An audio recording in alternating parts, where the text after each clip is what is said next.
সে কি ফিরবে নাকি না? না না, সে ঠিক আসবে, ঠিক ফিরবে।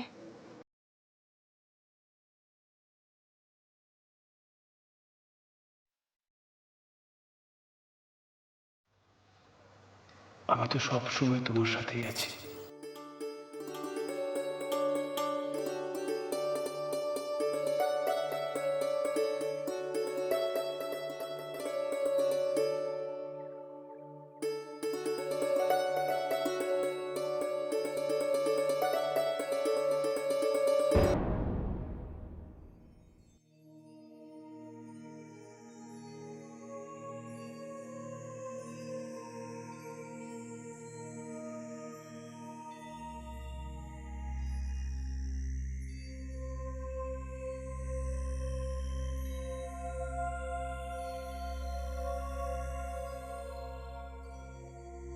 মহারাজ, এ প্রশ্নের উত্তর বড়ই কঠিন।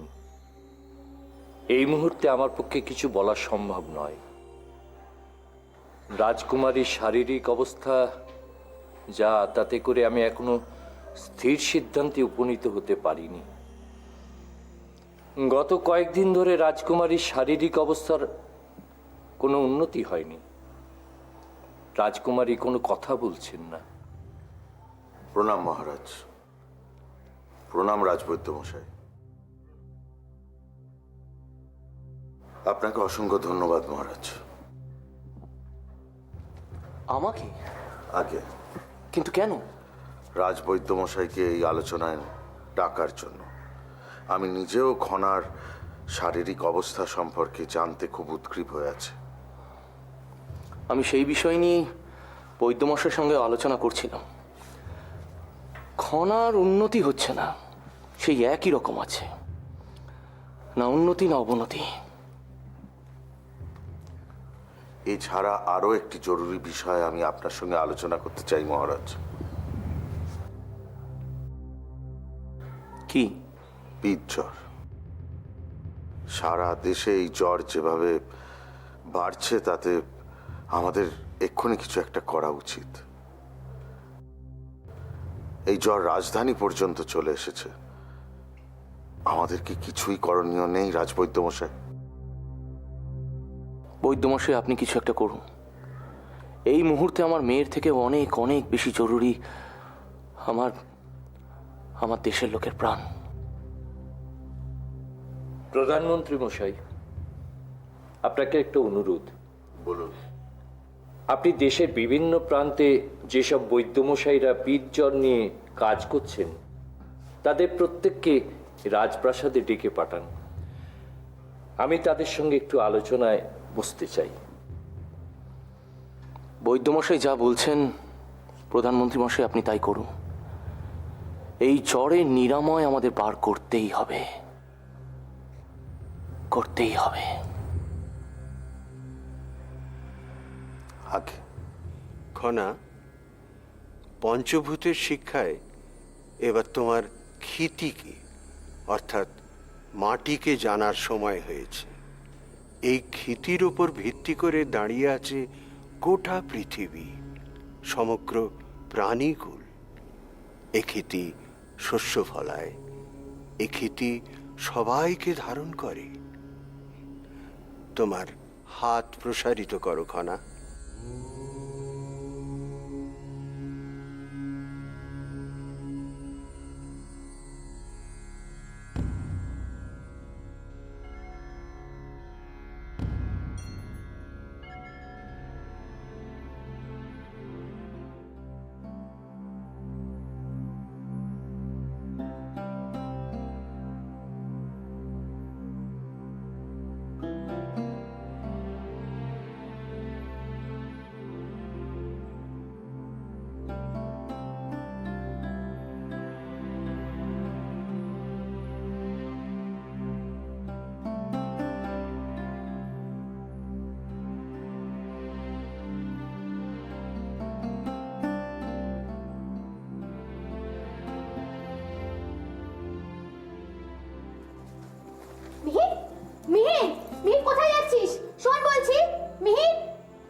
না না, মিহিরের ছুটোছুটিতে বাধা দেওয়াটা উচিত নয়।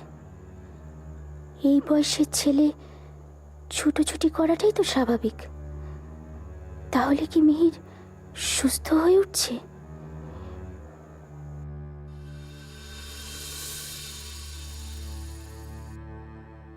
কিন্তু হঠাৎ করে মিহির এরকম ছুটে বেরিয়ে গেল। মিহির কোথায় গেল? হঠাৎ কোথায় চলে গেল? মিহির, মিহির, মিহির, মিহির।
মিহির, মিহির, মিহির, মিহির, মিহির।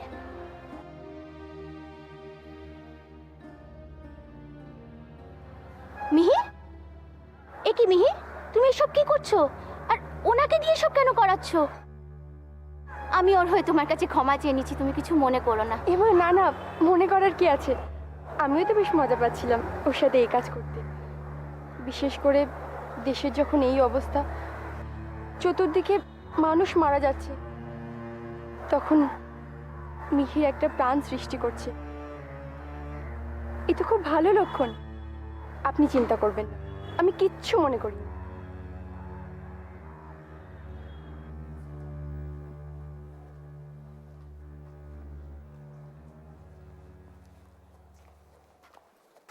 প্রণাম প্রধানমন্ত্রী মশাই। প্রণাম। সারা দেশের এই জ্বরের বিষয়ে কি করছেন আপনার মহারাজ? আমার মহারাজ? আমার মহারাজ আপনার মহারাজ নয়। দেখুন প্রধানমন্ত্রী মশাই, একটা কথা খুব পরিষ্কার করে আপনাকে বলে দিতে চাই। মহারাজ দেশের পরিস্থিতি সামাল দিতে অক্ষম। এখন যদি আমাদের মহানামা থাকতেন, মানে আমাদের রাজকুমার, তাহলে কিন্তু কোনোভাবেই পীরজ্বর রাজধানী পর্যন্ত পৌঁছাতে দিতেন না। আপনি তো একজন মন্ত্রী। মন্ত্রী হিসেবে আপনার দায়িত্ব কি কি সেটা আপনি জানেন? একজন মন্ত্রীর কি কি কাজ করা উচিত সেটা সম্পর্কে তুমি অবগত আছো? শুধু মহারাজকে দিয়েই যদি দেশ চলতো, তাহলে মহারাজের এতজন মন্ত্রী, এই মন্ত্রিসভা থাকতো না। এটা তোমার দেশ, এই দেশ তোমার মাতৃভূমি। এমনি মুখে অনেক বড় বড় কথা বলা যায় মন্ত্রী, কিন্তু যখন তুমি প্রকৃত দেশের জন্য কাজ করবে, দেশ মাতৃকার জন্য কাজ করবে, তখনই তুমি আসল নায়ক হবে, আসল দেশভক্ত। তোমার বয়স অনেক কম মন্ত্রী। মহারাজের সমালোচনা ছেড়ে এমন কিছু করো যাতে এই দেশের কাছে তুমি উদাহরণ হয়ে উঠতে পারো, দেশের যুব সমাজের কাছে তুমি আদর্শ হয়ে উঠতে পারো। আমার পুত্র উৎকর্ষ এই দেশের গ্রামে গ্রামে সেবার কাজে নিযুক্ত করেছে নিজেকে। তুমি কি করেছো? তুমি কি করছো? সমালোচনা ছাড়া দেশের জন্য কি কাজ করেছো তুমি? আগে দেশের জন্য কাজ করো, তারপর সমালোচনা করবে।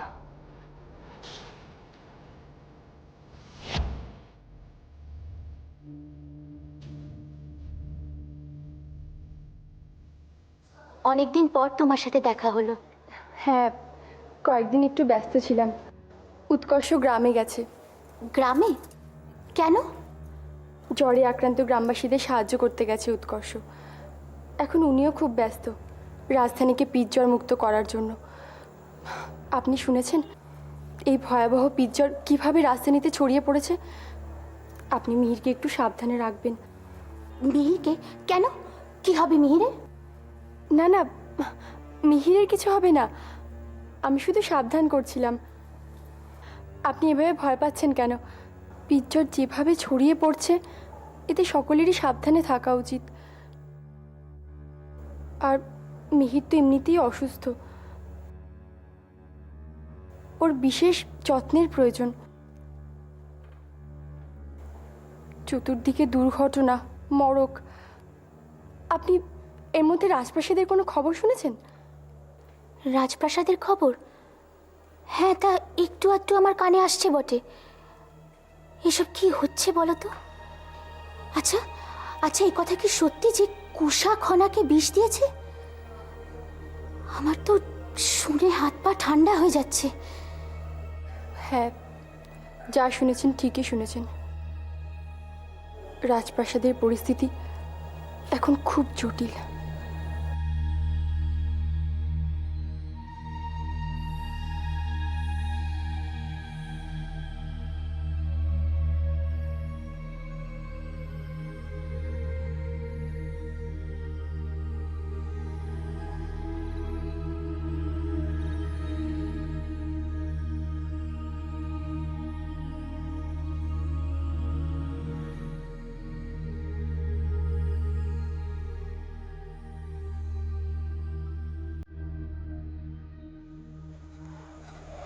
খনার কথা ভাবছো তো?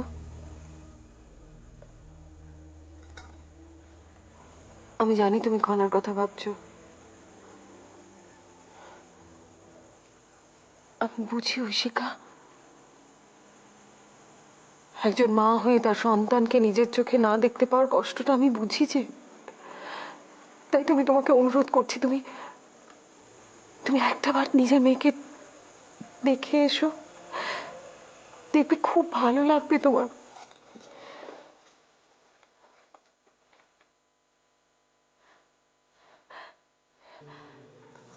আমি বুঝতে পারছি না তুমি কেন যেতে চাইছো না। হাজার হোক সে তো তোমার একমাত্র সন্তান, তাহলে তুমি কেন যাবে না? আমি তোমাকে বলছি রানী, তুমি একটাবার গিয়ে নিজের চোখে খনাকে দেখে এসো। তোমাকে কেউ আটকাবে না, কেউ তোমাকে কোনো কথা শোনাবে না। তুমি শুধু দয়া করে একটাবার চলো। আমি জানি আমাকে কেউ আটকাবে না। কথাটা তা নয় কৌরকি, আমি একটা লড়াই করছি। আমার এই লড়াই যতদিন না পর্যন্ত শেষ হচ্ছে ততদিন আমি খনাকে দেখতে যাব না। তুমি নিশ্চিত খনাকে দেখতে যাবে না? সুযোগ পেলেও তুমি তোমার একমাত্র মেয়েকে এই অবস্থায় একা ফেলে রাখবে? খনাকে আমি চোখের দেখা দেখে কি করবো বলতো কৌরকি? আমার খনা তো আমার মনে জুড়ে বসে রয়েছে রে। কেউ চাইলে ওকে কোথাও বের করতে পারবে না, কোনোদিনও না।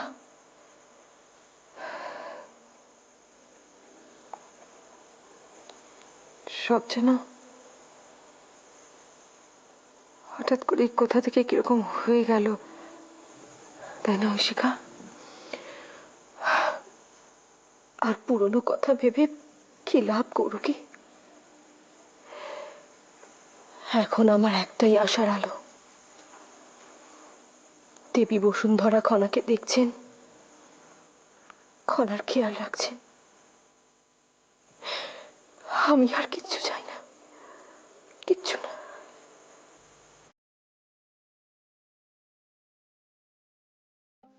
এই মিশ্রণটা খনাকে কেন লাগাচ্ছি জানো? না, কেন বলুন তো?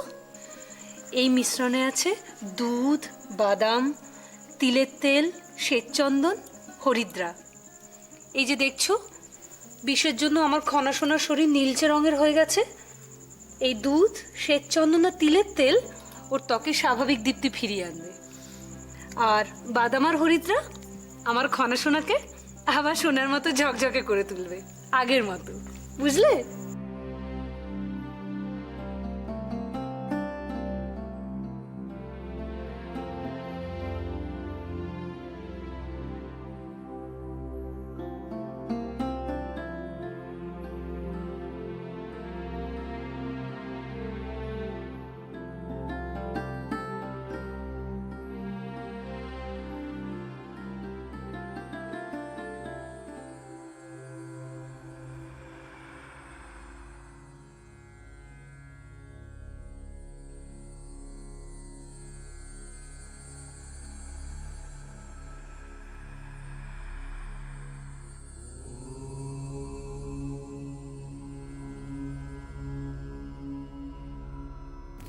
আমার শরীরে কেমন একটা হচ্ছে, আমার হাতে পায়ে কেমন শক্তি অনুভব করছি। এও দেবী বসুন্ধরার দান। জানি, কিন্তু খনাকে কি বলবো? তুমি ধীরে ধীরে যে জ্ঞান আহরণ করছো, এই শক্তি সেই জ্ঞানের শক্তি।